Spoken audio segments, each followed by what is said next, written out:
Pitching coach Mike Maddux here with me, and congratulations. It's hard to believe it's been 5 months since November. Was this a long enough vacation for you? Wow, this winter went quick, man. You know, there was a lot on the plate this winter. We didn't finish playing until November, and then it was decompress time. Next thing you know, it was Thanksgiving, Christmas, New Year's, Super Bowl, spring training, and it all came very quick. Yeah, thinking about that, I mean, 2 straight pennants. How do you keep everyone focused and the hunger still there? 2 straight pennants, and everyone's felt the feeling of accomplishment so far. I don't think we feel the sense of accomplishment. You know, I think the accomplishment is being a better player tomorrow for what you learned yesterday or today. And I think Ron Washington is instrumental in that. And I think he keeps everybody on edge, he keeps everybody pushing. Nobody ever rests their laurels, sit on their laurels and say, wow, we were pretty good. No, we got to be the best team today. Did C.J. Wilson send you a fruit basket with cheese and wine this year? I mean, you were able to help him succeed in moving on, but you were able to find pitchers that are just coming out of great careers. Alexi Ogando made the trip. Mike Adams, too. What do you expect from them this year coming out of the bullpen?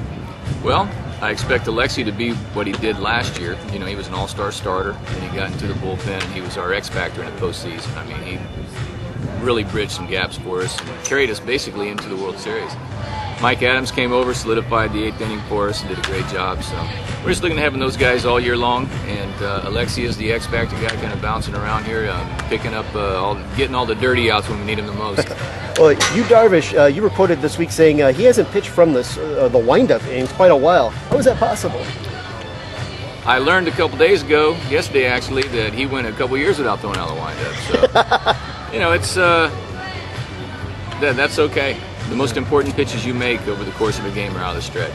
So you better have your stretch nailed down, and I think he does. I think he does too, Ed. What's it like having your brother here as a special assistant, watching and learning and observing? I'm sure everyone listens mostly to you, but when he talks, it's kind of confirming the idea. What's it like having him and Nolan Ryan for all these pitchers? It must be awesome. Yeah, you got to ask the pitchers on that one. It's fairly utopic, that they can sit there and you got 2 guys that both won 300 games, 2 Hall of Famers.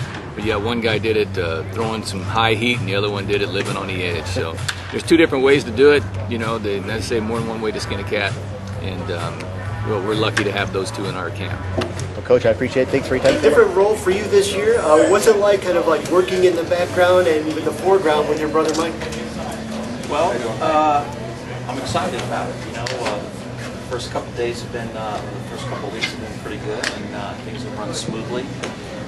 Learning a lot from him and the other coaches around.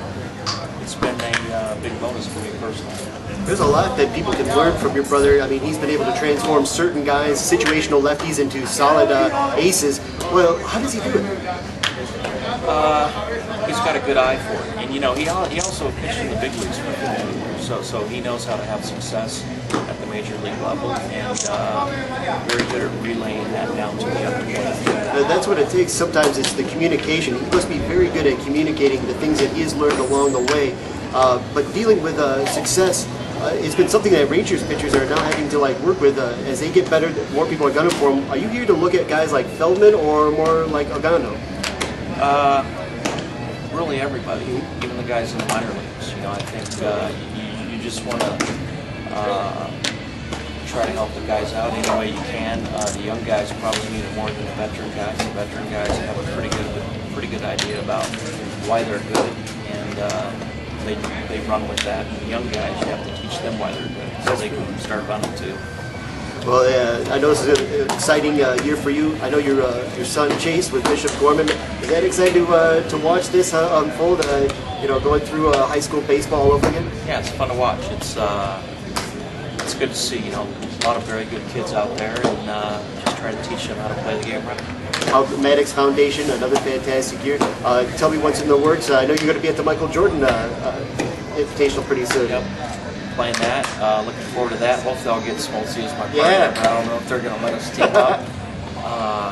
But yeah, our foundation, we're gonna do our golf tournament again next year. We haven't set the dates yet, but it'll be sometime in October, and probably around the ALCS. Hopefully the Rangers are in it. We can play some golf and watch the Rangers in the postseason. Greg, I appreciate your time. Thanks so much.